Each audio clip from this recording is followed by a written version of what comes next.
Alright guys, so this will be a fun lesson. Today we're going to go over how to draw and sketch in Photoshop.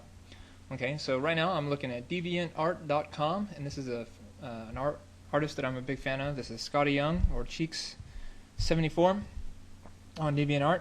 So I'm basically going to use this as some reference, and then I'm going to do a little sketch. Okay, so first thing I'm going to do is I'm going to click, for a PC you would press print screen, and what that does is that captures the screen. Then I go to Photoshop, File New, and Control V. As you can see, that captures the screen. Okay, and then what I can do is I can just grab this little square because I don't really need everything else. Control C, Control V, and what that does is that duplicated that square. I'm going to delete the rest. I'm also going to delete the well, I guess we'll leave the background layer in this one. Well, no, you know what? Let's not pick up bad habits. So delete your background layer and make a layer new fill layer. And the reason why I always do this is because this thing is infinite, whereas that background layer, it's limited. So if you were to make your canvas size bigger, then you would see this big square in the middle, and you'd have to go back in and refill the rest of the background. Whereas this thing is automatic. Okay, so we're going to do a vector background, and when I draw and sketch, I don't like to use pure white. Okay, it's not good for your eyes, and if you draw with white, you won't be able to see it. Okay, so let's do a light gray. We'll put that underneath our reference art. We'll actually name our reference art, and I'll drag that to the middle. And I'm also going to make a copy of that, a small copy, like a thumbnail version. Reference art, small, or you can put thumb for thumbnail. Thumbnail is basically a small piece of artwork. Okay. Control T, I'm going to make that small and drag that up into the top left corner. Actually, make it a little bigger. Hit enter, and I'll chop off the sides of that. So I'm going to make my big one invisible, and then take this small one, and we're going to cut it down a little. So I'm just going to delete. So all I want is that main part there. Okay. Move that up to your top left. Okay, so I've got this guy up here, and then I've got this one here. Okay, so it's all just reference. I'm going to put both of those in a folder called Ref. So for me, I like to work very organized. Name every layer, name every folder, keep everything in folders, and that way I can find myself. I don't get lost real easily. Okay. Now, let's go ahead and get out our brush tool. So I'm going to go over some brush stuff. Make sure this is on normal at first. Okay. Size of your brush is right here. Right, you can see it here. I'm going to have to hit new layer button, or layer, new layer, or actually what I like to do is Control Shift in, and we're going to name this sketch layer. So it's got a sketch layer. Other good thing about having your background being a vector like this is it will not allow me to draw on it, which is good. I don't want to draw on my background. I want to draw on my sketch layer. So it helps me to be on the right layer.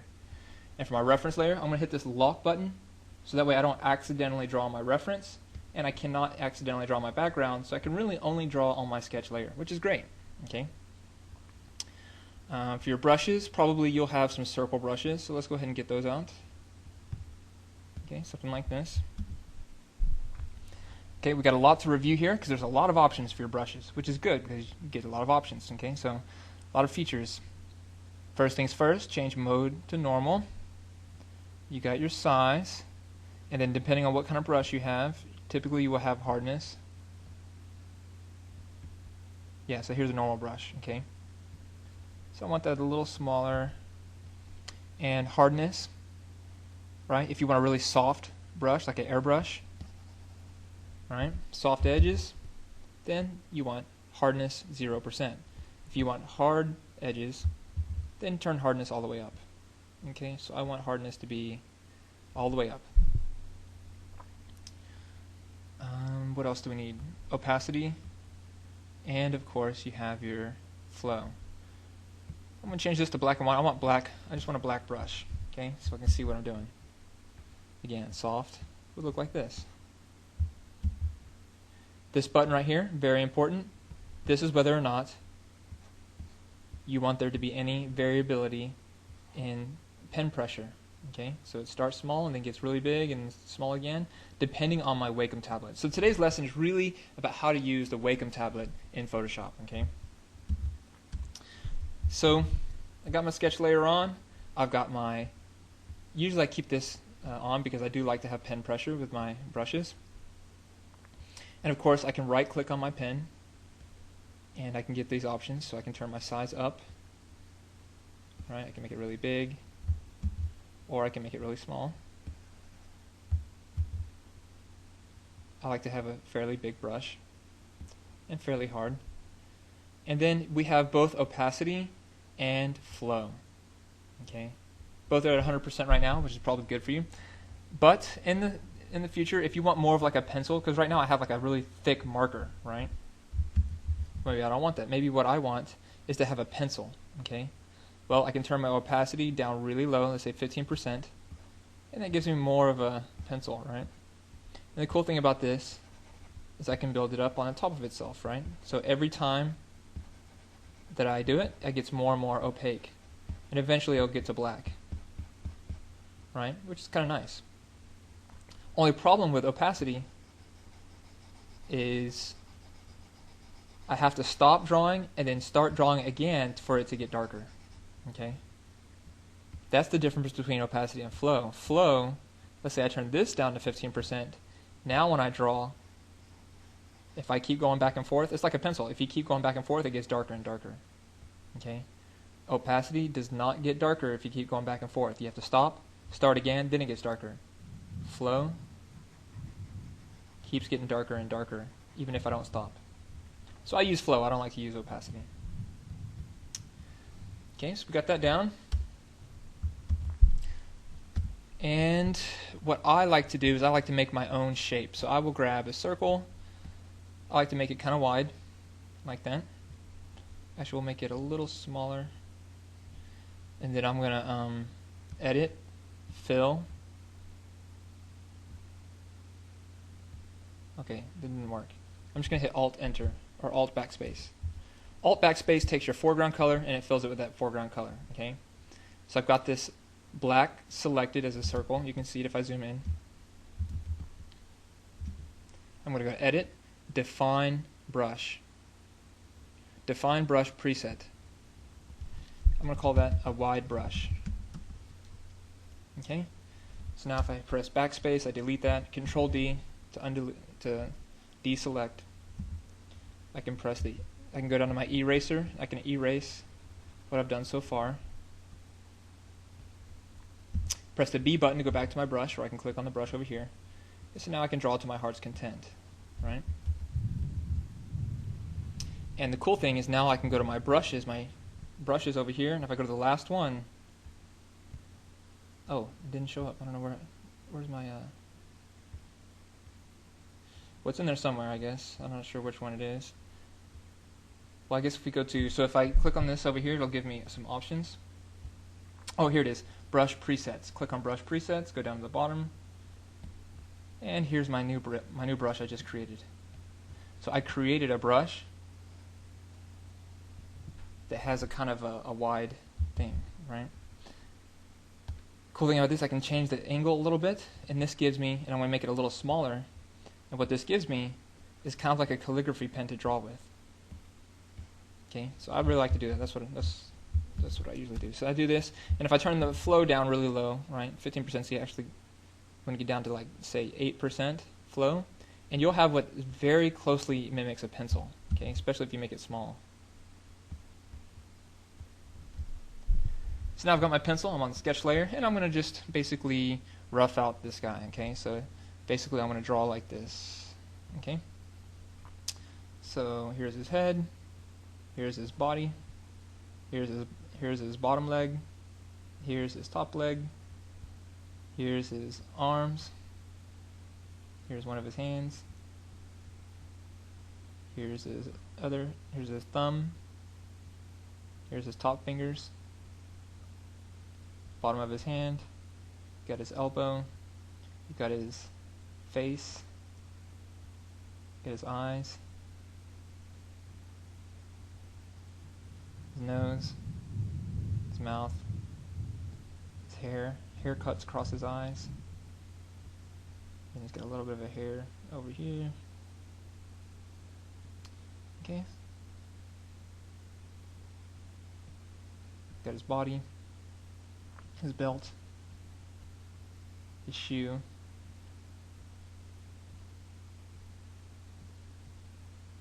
his knee.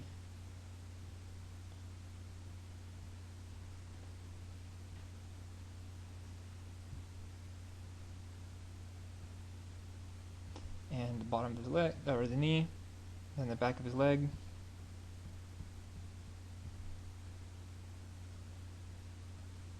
And the top of his foot.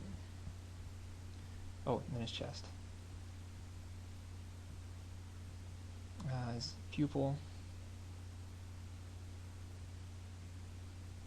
This other strand of hair. Oh, and you know what? Let me click the V button. Actually, I'm going to make the whole thing a little smaller. Because I got to make room for that pig. So I hit the enter button, move him back down a little bit to the bottom, hit the B button, and now I can finish out the rest of this shape. So I got this big form on top. So I'm going to draw his head is like this. His snout, his eye, mouth.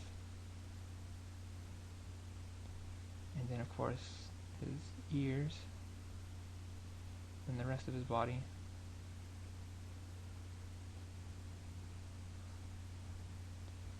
And then his lynx hat comes over behind.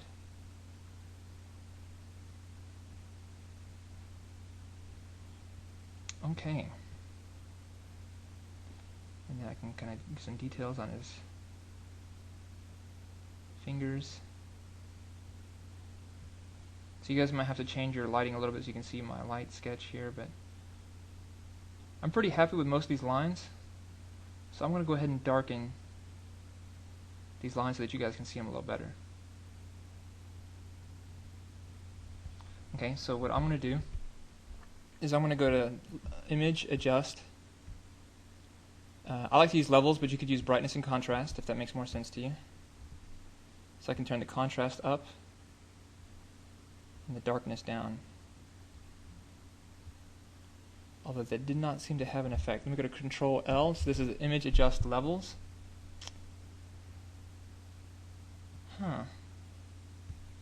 Okay, well what I can do is I can duplicate this layer. See that? So each time I duplicate it, it gets darker.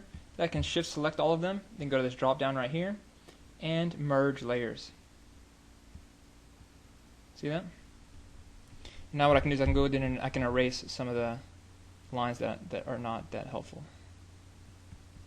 And what I'm doing with my eraser is I got this eraser here, and then I turn my flow down, and I use a very soft, make it very soft, right? Because you don't really want a hard eraser, you want to just kind of lightly. This is the first one of the first lines I drew, so of course it's not that helpful anymore. And then this too is also not a very helpful. It was helpful in the beginning, but it's not necessary anymore, so I'll go ahead and erase that. Okay, so some other important things to know about drawing with a Wacom tablet. This is very critical. Actually, I should have put this in the beginning, but that's okay. Now, a lot of times, if like I don't zoom in that much, but sometimes you need to go in and add detail, right? This is not really a detailed illustration, but if it was, I'd want to be able to zoom in, and I'd want to be able to move this around, right? Now, of course, you do have these tools right here. This is the hand tool. You have your zoom tool, so I can zoom in. Got my hand tool, so I can click and move it around. But the thing is, I don't want to have to go over here and click all the time. I just want to be able to grab it and zoom in and zoom out, as much as I please, without ever having to touch the tool tablet. And the way I'm doing this is I am actually using the keys on the keyboard. Okay, so I use Control Spacebar. And this is a little different for Macintosh, but it's pretty close. So if you just experiment a little bit, you'll figure out the keys. But basically, it's a combination of Control and Space for zooming in, Control Space Alt or Control Space Apple for zooming out. Right, so zoom out, zoom in, and then Spacebar by itself. It lets me move it around. Okay. Also, I can press the tab button and it gets rid of all the extra stuff, right? And I press the tab button again, it all comes back.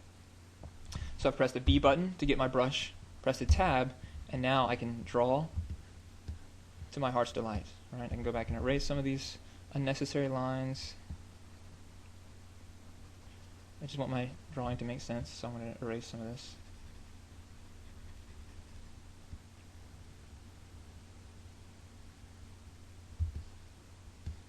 So is that starting to make sense? Now if I press the E button, I can get my eraser out. If I press my B button, then I get my drawing out. So E, erase. B button.